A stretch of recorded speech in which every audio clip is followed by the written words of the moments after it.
1 is currently about 15 billion miles from Earth. That's 15 with 9 zeros after it. It's so far away that the radio signals it sends back, traveling at the speed of light, take over 22 hours to reach us. When mission controllers send a command to Voyager 1, they have to wait nearly 2 days to find out if it worked. Now, 15 billion miles sounds impressive, and it is no human-made object has ever been farther from home. But let me put that distance in perspective. The nearest star to our sun is Proxima Centauri, about 4.24 light years away. A light year is the distance light travels in 1 year, about 5.88 trillion miles. So Proxima Centauri is roughly 25 trillion miles away. Voyager 1, after 47 years of travel, has covered about 15 billion miles. That's 0.06% of the distance to the nearest star. Not 6%, not 0.6%, 0.06%. At its current speed, Voyager 1 would take about 73,000 years to reach Proxima Centauri if it were heading in that direction, which it's not. The spacecraft is actually heading toward a star called AC plus 79, 3,888 inches, the constellation Camelopardalis. It will pass within about 1.6 light years of that star in approximately 40,000 years. Not arrive at the star past within 1.6 light years of it. Still almost 10 trillion miles away, 40,000 years. Let that sink in. 40,000 years ago, humans were painting on cave walls. We hadn't invented writing. We hadn't built cities. Agriculture didn't exist. The entire span of recorded human history, every empire, every civilization, every war, every discovery, every book ever written, all of that has happened in about 1/8 of the time it will take Voyager 1 to merely pass near another star. And when I say pass near, I mean it will still be farther from that star than Pluto is from our sun. It won't visit that star. It won't orbit it. It will just drift by, a tiny piece of 1970s technology tumbling through the darkness, its instruments long dead, its golden record unplayed, its message unread. This is the terrifying truth that the Voyager journey reveals.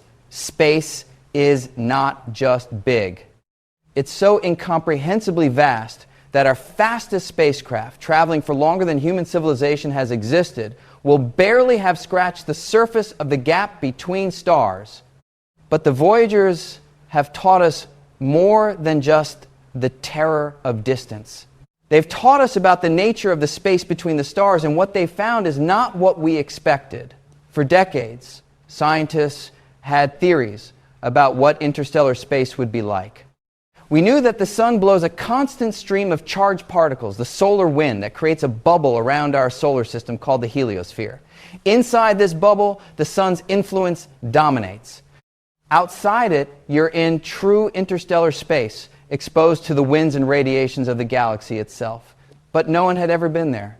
No instrument had ever measured what interstellar space was actually like. All we had were models and guesses. Then, in August 2012, Voyager 1 crossed the heliopause, the boundary where the solar wind meets the interstellar medium. It became the first human-made object to enter interstellar space. And what it found was strange. First, the boundary itself was not where we expected it to be. Scientists had predicted that the heliopause would be roughly spherical, at a more or less uniform distance from the sun in all directions. Instead, Voyager 1 found that the boundary was much more complex, compressed on the side, facing the direction of the sun's motion through the galaxy, and stretched out on the opposite side. The heliosphere is shaped more like a comet than a sphere, with a tail stretching behind us as the sun plows through interstellar space. Second, the transition from the heliosphere to interstellar space was not clean. There was a boundary region, a kind of cosmic no man's land, where the properties of space changed erratically.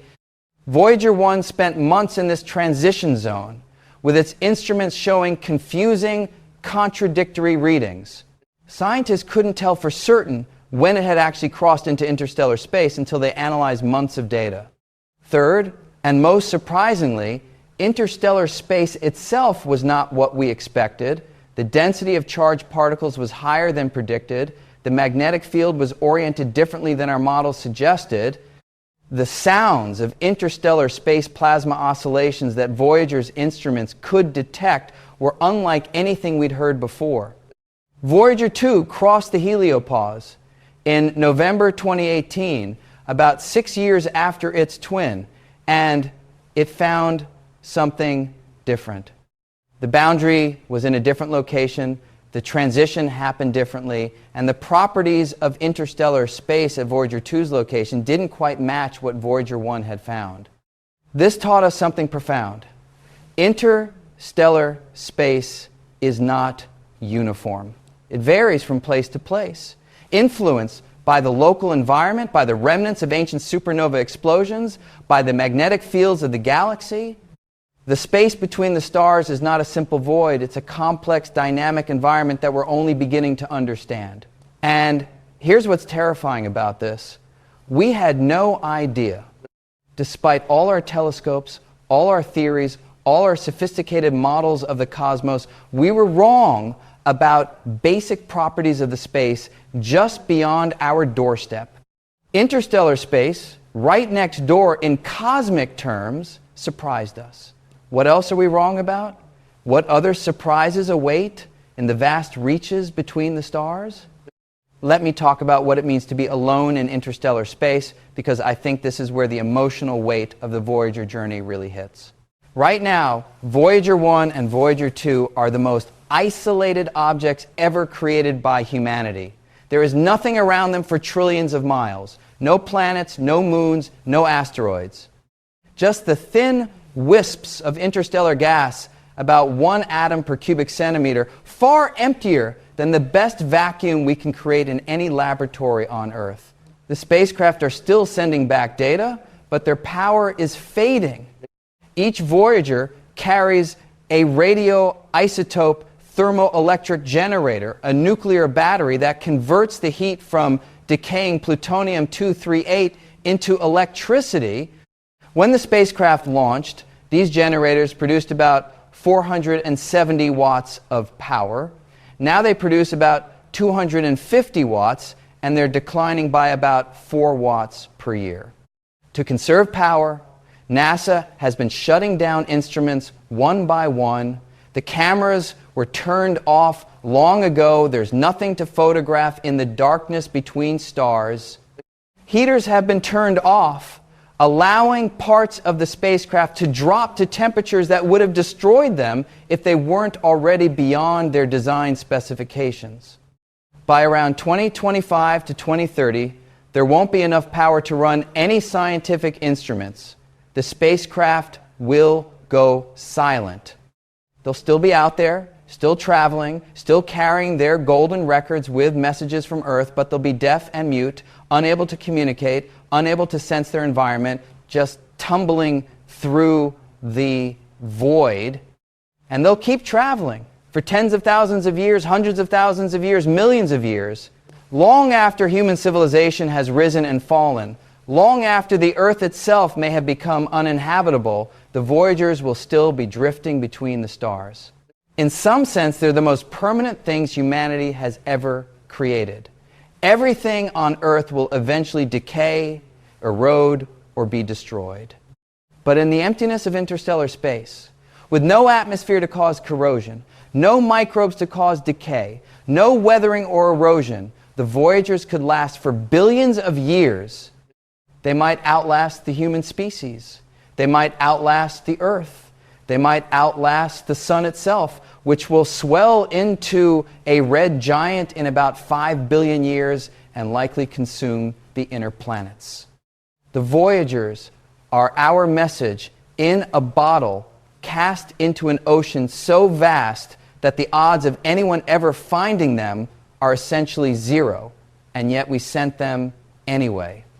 We attach golden records with sounds and images from Earth, greetings in 55 languages, music from Bach to Chuck Berry, diagrams showing where we are in the galaxy. We did this knowing that the records would almost certainly never be played. We did it anyway because something in the human spirit refuses to accept our cosmic insignificance. We wanted to say, we were here, we existed, we wondered about the universe, and we reached out into it. There's something both beautiful and heartbreaking about that gesture. Beautiful because it represents the best of human aspiration. Heartbreaking because the Voyager journey has taught us just how unlikely it is that anyone will ever receive our message. Let me talk about what we've learned about the scale of the cosmos, because I think the Voyager data has fundamentally changed how we should think about interstellar travel and our place in the universe. Before Voyager, many people imagined that space travel between stars would eventually become routine. We develop faster rockets, maybe discover new physics, and someday we'd hop from star to star like travelers hopping between cities. Science fiction was full of this vision warp drives, hyperspace, faster than light travel. Voyager has given us a reality check. After nearly 50 years of travel, using the fastest speeds we've ever achieved for a spacecraft on an outbound trajectory, Voyager 1 has covered less than 0.1% of the distance to the nearest star. At this rate, reaching another star would take tens of thousands of years. And Voyager's moving fast, about 38,000 miles per hour relative to the Sunday. That's faster than any bullet, faster than any aircraft, faster than anything humans have ever built except for the Parker Solar Probe, which is falling into the Sun's gravity well and will slow down again. Yet, even at this speed, interstellar distances are barely dented. The problem is fundamental. The speed of light, 186,000 miles per second, is the ultimate speed limit in the universe. Nothing can exceed it. Even if we could somehow accelerate a spacecraft to 99% the speed of light, something that would require more energy than our entire civilization currently produces, it would still take over 4 years to reach the nearest star. And 99% the speed of light is fantasy with any foreseeable technology. The energy requirements are absurd. To accelerate even a small spacecraft to a significant fraction of light speed would require energies comparable to the entire energy output of the sun over extended periods. So what does this mean? It means that interstellar travel, if it's ever possible at all, will be an endeavor measured in centuries at minimum. It means that dreams of hopping between stars are almost certainly just that, dreams. It means that humanity, for the foreseeable future, is confined to this one tiny solar system, orbiting this one ordinary star in this one small corner of one galaxy among trillions. This is the terrifying truth the Voyagers have revealed. We are profoundly, perhaps permanently, alone. Not because there might not be other intelligent beings in the universe, there might be billions of them, but because the distances between stars are so vast, the speeds achievable with any plausible technology so slow that meaningful contact or travel might be physically impossible. The universe might be full of intelligent civilizations, each one trapped in the gravitational embrace of their home star, each one looking out at a cosmos they can see but never touch. If that's not terrifying, I don't know what is. In part 2, I want to explore more deeply what the Voyagers have taught us about the nature of the cosmos, the strange properties of interstellar space, the data that surprised scientists, and what it all means for our understanding of the universe. Because the terror of the Voyager journey isn't just about distance, it's about what we found out there in the darkness. So we've established the incomprehensible scale of the Voyager journey, nearly 50 years of travel at 38,000 miles per hour, and the spacecraft have covered less than 0.1% of the distance to the nearest star. We've confronted the possibility that interstellar travel might be fundamentally impractical, that humanity might be permanently confined to this small corner of the cosmos. Now I want to go deeper. I want to explore what the Voyagers have actually discovered out there in the darkness, because the data they've sent back has revealed a universe that's stranger and more hostile than we imagined. And I want to talk about what happens next, the long, silent journey that will continue for tens of thousands of years after we've lost contact with these remarkable machines. Let me start with the boundary, the heliopause, because what Voyager found there challenged our understanding of how our solar system interacts with the galaxy. For most of human history, we didn't even know the heliosphere existed. We knew the sun emitted light and heat, but we didn't understand that it also blows a constant wind of charged particles, protons, electrons, and other ions streaming outward at speeds of 250 to 500 miles per second. This solar wind creates a bubble around our solar system. Inside the bubble, the sun's magnetic field and particles dominate. Outside the bubble, you're in interstellar space, exposed to the galactic environment, cosmic rays from distant supernovae, the magnetic field of the Milky Way, the thin plasma that permeates the space between stars. The boundary between these two regions, the heliopause, is where the outward pressure of the solar wind exactly balances the inward pressure of the interstellar medium. It's a dynamic boundary, constantly shifting as the solar wind strengthens and weakens with the sun's 11-year activity cycle. Before Voyager, we had models of what this boundary should look like. We expected it to be relatively smooth and well-defined, like the surface of a balloon being pressed on from both sides. Voyager 1 showed us we were wrong. As Voyager 1 approached the heliopause in 2012, scientists expected a clear transition, a sudden change in particle densities and magnetic field orientation that would unambiguously mark the crossing into interstellar space. Instead, they got confusion. Starting in mid-2012, Voyager 1's instruments began showing strange readings. The density of solar wind particles dropped dramatically, as expected for a spacecraft leaving the heliosphere. But the magnetic field direction didn't change. It still pointed in the direction it would point inside the heliosphere, not the direction expected for interstellar space. This created a puzzle. Had Voyager 1 crossed into interstellar space or not? The particle data said yes. The magnetic field data said no. For months, scientists debated what was happening. Some argued that Voyager had entered a new region. They hadn't predicted a kind of heliosheath depletion region where solar particles had escaped, but the magnetic field hadn't yet transitioned. Others argued that the transition to interstellar space was simply more complex than models predicted. The answer came from an unexpected source: plasma oscillations. In April 2013, about 8 months after Voyager 1 crossed what we now recognize as the heliopause, the spacecraft's plasma wave instrument detected vibrations in the surrounding plasma oscillations caused by a coronal mass ejection from the sun that had propagated outward and reached Voyager's location. By measuring the frequency of these oscillations, scientists could calculate the density of the plasma surrounding Voyager 1, and that density, about 0.08 electrons per cubic centimeter, was exactly what you'd expect for interstellar space. It was about 40 times denser than the solar wind plasma inside the heliosphere. This confirmed it. Voyager 1 had crossed into interstellar space in August 2012. But the transition had been so strange, so different from what models predicted, that it took months of analysis to be certain. And here's what's unsettling. Even now, we don't fully understand what Voyager 1 experienced during that transition. The magnetic field direction in particular remains puzzling. Our models predicted that the interstellar magnetic field would be oriented differently from the solar magnetic field, but Voyager found that the two fields were nearly aligned.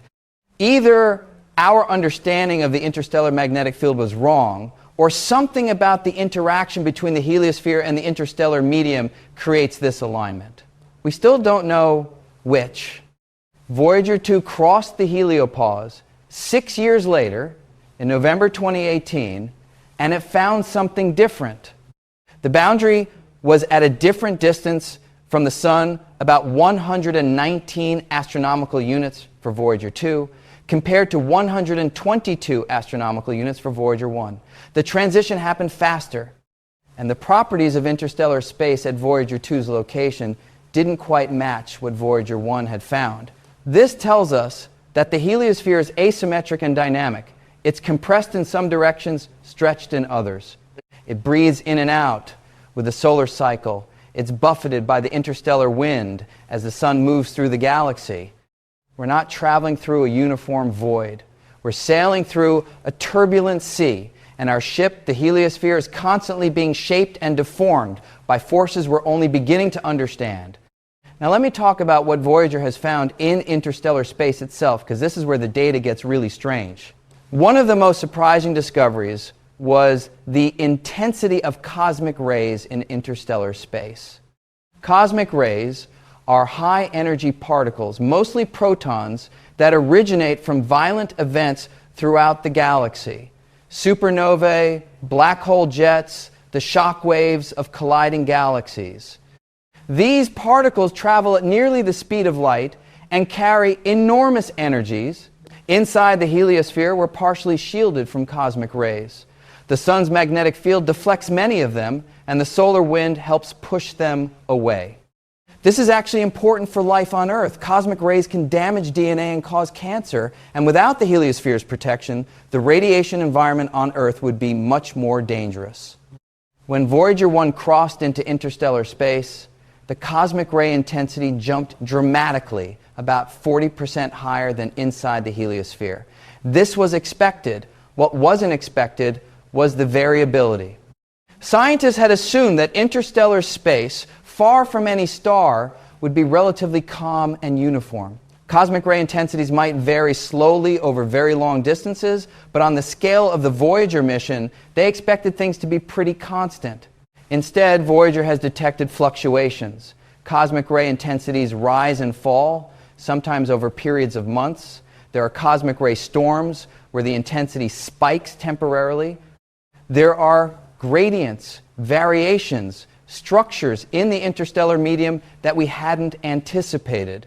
What's causing these fluctuations? We're not entirely sure. Some might be due to distant shock waves propagating through the interstellar medium, the remnants of ancient supernovae that occurred millions of years ago, still rippling through space. Some might be due to variations in the magnetic field structure. Some might be due to our own Sun's influence extending farther than we thought, with the solar cycle affecting cosmic ray intensities even in interstellar space. The data is still coming in, or rather, it was still coming in until the instruments started failing. We're trying to understand a complex dynamic environment with just 2 data points taken from 2 spacecraft that are now losing power. It's like trying to understand Earth's weather by releasing 2 weather balloons and listening to them for a few decades. You'd learn a lot, but you'd also realize how much you don't know. Another surprising discovery was about the dust in interstellar space.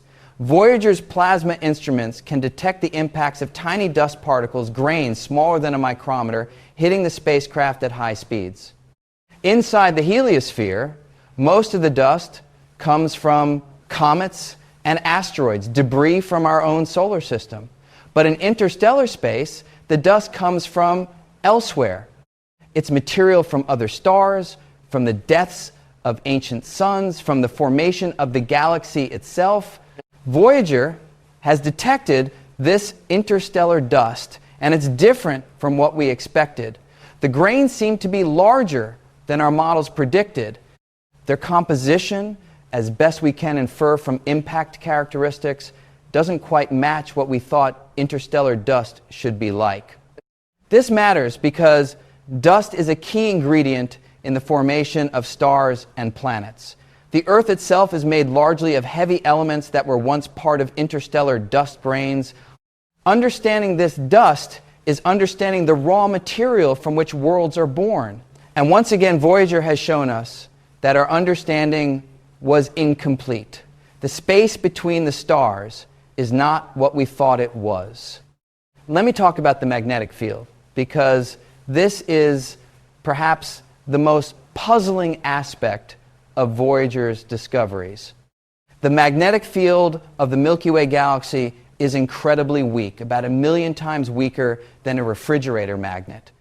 But it extends across vast distances, permeating the space between stars, influencing the motion of charged particles, shaping the structure of the interstellar medium. Before Voyager, we had indirect measurements of the galactic magnetic field. We could infer its strength and direction from observations of polarized starlight, from the rotation measures of distant pulsars, from the synchrotron radiation of cosmic ray electrons spiraling along field lines. But we'd never directly measured it. Voyager gave us that opportunity. What Voyager found was unexpected. The magnetic field direction just outside the heliosphere was almost parallel to the solar magnetic field direction inside the heliosphere. Our models had predicted a significant angle between the two, perhaps 30 to 60 degrees. Instead, the angle was tiny. This could mean one of several things. Maybe our understanding of the galactic magnetic field direction in our neighborhood was wrong. Maybe the interaction between the heliosphere and the interstellar medium somehow aligns the fields. Maybe there's something about the structure of the nearby interstellar medium, the local interstellar cloud that our solar system is currently passing through, that creates this alignment. We still don't have a definitive answer. And with Voyager's instruments fading, we may not get one anytime soon. What we do know is that the space between the stars is threaded with magnetic fields that guide cosmic rays, shape the structure of interstellar clouds, and influence the formation of new stars. These fields are subtle but pervasive, and understanding them is key to understanding how galaxies evolve. Voyager has given us the first direct measurements of these fields, and those measurements have raised as many questions as they've answered. Now, let me address something that I think is profoundly important, what the Voyager data tells us about the habitability of interstellar space. You know, there's a dream, a science fiction dream, but also a serious scientific speculation that someday humanity might travel between the stars, that we might build generation ships or sleeper ships or some kind of vehicle that could carry humans across the light years to other solar systems. Voyager's data should give us pause about this dream. The cosmic ray intensity in interstellar space is about 40% higher than inside the heliosphere. And that's just the baseline. During cosmic ray storms, it could be much higher. These particles are dangerous. They penetrate spacecraft walls, they damage electronics, they cause cancer in living tissue. Any spacecraft traveling through interstellar space for decades or centuries would be bathed in this radiation. The crew would need substantial shielding, far more than anything we've built for space missions to date. The electronics would need to be radiation hardened to an extreme degree. Even with protection, cumulative radiation damage would be a serious concern for any biological passengers. And it's not just cosmic rays. The interstellar medium itself, thin as it is, presents challenges. At the speeds required for interstellar travel, even a small fraction of light speed impacts with interstellar dust grains would be catastrophic. A grain the size of a sand particle hitting a spacecraft moving at 10% of light speed would release energy equivalent to a small bomb. Voyager travels at about 0.006% of light speed, so this isn't a problem for it, but any serious interstellar mission would face this challenge. You'd need shields or deflectors or some way to clear a path through the dust. The data from Voyager suggests that interstellar space is not a benign environment for travelers. It's a harsh, radiation-filled void studded with tiny particles that become deadly projectiles at high speeds. It's not space that's empty, it's space that's hostile. None of this makes interstellar travel impossible, but it makes it much harder than the optimistic scenarios suggest. And it reminds us that the distances between stars are not just vast in terms of miles, they're vast in terms of the challenges that must be overcome. Let me now talk about the long future of the Voyager mission, because what happens next is both fascinating and melancholy. As I mentioned, the Voyagers are running out of power. The plutonium, 238 inches, their radioisotope thermoelectric generators, is decaying, and the power output drops by about 4 watts per year. Currently, each spacecraft produces about 250 watts, barely enough to run a few light bulbs. To conserve power, NASA has been making hard choices. Heaters have been turned off, allowing temperatures in parts of the spacecraft to drop to negative 79 degrees Celsius, negative 110 degrees Fahrenheit or colder. Some instruments have been powered down permanently. Others run only part-time. By around 2025 to 2030, there won't be enough power to operate any scientific instruments. The spacecraft will still be able to communicate with Earth. The radio transmitter requires relatively little power, but they won't be able to collect any new data. Sometime in the 2030s, even the transmitter will fail. The Voyagers will go silent, but they'll keep traveling.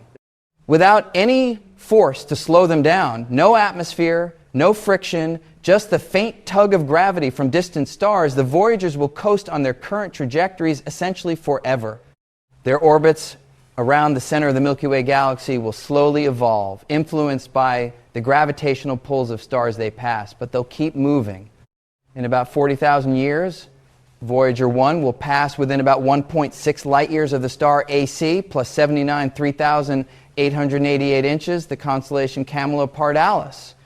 It won't stop there. It will just drift by, still on its way to nowhere. In particular, in about 296,000 years, Voyager 2 will pass within 3 light years of Sirius, the brightest star in our sky. Again, it will just pass by, a silent traveler in the darkness. On these timescales, the Voyagers will have long since gone dead. Their instruments will have failed. Their structures will have been slowly eroded by cosmic ray impacts. But the basic spacecraft, the metal, the golden records, will endure. In interstellar space, with no atmosphere to cause corrosion, no microbes to cause decay, the Voyagers could last for billions of years. They'll become among the most permanent artifacts humanity has ever created, and they'll carry our message. Let me talk about the golden records, because I think they represent one of the most profound gestures humanity has ever made. Each Voyager carries a phonograph record, a 12-inch gold-plated copper disc containing sounds and images from Earth. The records were designed by a committee chaired by Carl Sagan, and they represent an attempt to communicate with any extraterrestrial intelligence that might someday find the spacecraft. The records contain greetings in 55 human languages, from ancient Akkadian to modern Wu Chinese, a greeting from the Secretary General of the United Nations, a message from President Jimmy Carter, sounds of Earth, thunder, wind, surf, birds, whales, a heartbeat, laughter, footsteps, a mother kissing her baby. Music from around the world: Bach, Beethoven, Mozart, Stravinsky, Azerbaijani bagpipes, Peruvian panpipes, a Navajo night chant, Chuck Berry's Johnny B. Good. 115 images encoded in analog form, mathematical definitions, the solar system, DNA structure, human anatomy, photographs of people from around the world, images of architecture, technology, nature. A pulsar map showing the location of our sun relative to 14 pulsars, encoded in a way that an advanced civilization could decode to find us. The records are protected by aluminum covers that also contain instructions for playing them diagrams showing how to extract the stylus, what speed to rotate the record, how to decode the images. Now, let's be honest about the odds. The chances that any extraterrestrial intelligence will ever find a Voyager spacecraft are essentially zero. The spacecraft are tiny, about the size of a small car. Space is unimaginably vast. Even if intelligent life is common in the galaxy, the probability of one of them stumbling across a Voyager is so small as to be negligible. And even if some civilization did find a Voyager millions or billions of years from now, they might not recognize it as an artifact. It might be so eroded, so damaged, so corroded by eons of cosmic ray bombardment that it's unrecognizable as a manufactured object. And even if they did recognize it, they might not have the technology to play a phonograph record, a format that was already becoming obsolete when the Voyagers launched. Carl Sagan knew all this. The committee that designed the golden records knew it. They weren't stupid. They were scientists, fully aware of the probabilities involved. So why did they do it? I think the golden records were never really meant for extraterrestrials. They were meant for us. They were a statement about who we are and what we value. They were an assertion that humanity, for all its flaws, has created beautiful things worth preserving. They were a gesture of hope in a vast and indifferent cosmos, a refusal to accept that our existence is meaningless just because we're small. The golden records say, we were here. We loved music and art and each other. We looked up at the stars and wondered. We sent our voice into the void, knowing it would probably never be heard, but sending it anyway because that's what humans do. There's something both defiant and poignant about that gesture. Defiant because it refuses to accept cosmic insignificance. Poignant because it acknowledges that the gesture is probably futile. And now, 47 years later, the Voyagers carry those records through interstellar space, heading toward a future none of us will live to see. For 40,000 years, they'll drift in silence. And if, by some miracle, someone someday finds one of them, if some alien hand picks up that golden disc and figures out how to play it, they'll hear the sounds of a small blue planet, the voices of beings who lived and loved and dreamed billions of years ago in a corner of the galaxy. That's what the Voyager journey means. Not just the science, not just the data, not just the terrifying revelation of cosmic distances. It means that humanity, faced with the vastness and indifference of the universe, chose to send a message of hope and beauty into the void, and 40,000 years later, that message will still be traveling. In our final part, I want to explore the deepest implications of what Voyager has taught us about our place in the cosmos, about the future of space exploration, and about what it means to be human in a universe that wasn't made for us. Because the Voyager journey isn't just a scientific mission, it's a philosophical statement about who we are and what we hope for. So we've traveled with the Voyagers through nearly 5 decades of exploration, from their launch in 1977 to their current position in interstellar space, over 15 billion miles from home. We've confronted the terrifying scale of cosmic distances, the surprising hostility of the space between stars, and the poignant symbolism of the golden records drifting through the void. Now I want to go deeper still. I want to explore what the Voyager journey truly means, not just for science, but for our understanding of ourselves and our place in the universe. Because I believe the Voyagers have taught us something profound, something that goes beyond data and measurements, something that touches on the deepest questions of human existence. And I want to be honest with you, some of what we've learned is terrifying, but some of it is also beautiful. And understanding both the terror and the beauty is, I think, essential to grappling with the cosmic situation we find ourselves in. Let me start with what I call the loneliness revelation. You know, before the space age, humans had always lived surrounded by life. Even in the harshest deserts, even at the frozen poles, even at the bottom of the deepest oceans, life was present. We were never truly alone. There were always microbes in the soil, bacteria in the air, creatures in the darkness. But space is different. Space is genuinely, profoundly, absolutely empty of life, at least as far as we can detect. The Voyagers have been traveling for nearly 50 years through a void that contains nothing living. No bacteria, no microbes, no organisms of any kind, just particles and fields and radiation and emptiness. This might seem obvious, but I think we haven't fully absorbed what it means. The Voyagers have traveled farther than any human artifact in history, and they've found no hint of life, not a trace. Not a suggestion, just the cold, dark, sterile void of interstellar space. Now, this doesn't mean life doesn't exist elsewhere.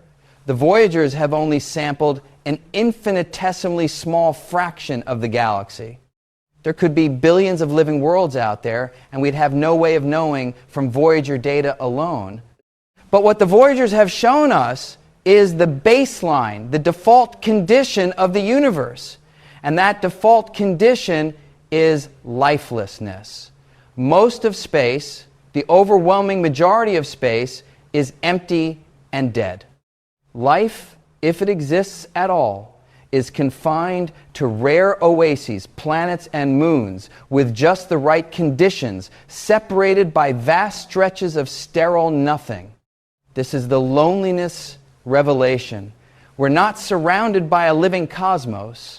We're surrounded by death and emptiness, with perhaps a few scattered islands of life separated by distances that might as well be infinite. And the Voyagers are out there now, in that emptiness. Two small machines carrying the sounds and images of Earth, drifting through a void that has never known life and probably never will. They're the loneliest objects in the universe, and they're ours. There's something both heartbreaking and beautiful about that. Heartbreaking because it confronts us with our cosmic isolation. Beautiful because we sent them anyway, because we refused to accept that the void should go unexplored, because we reached out into the darkness even knowing that the darkness would not reach back.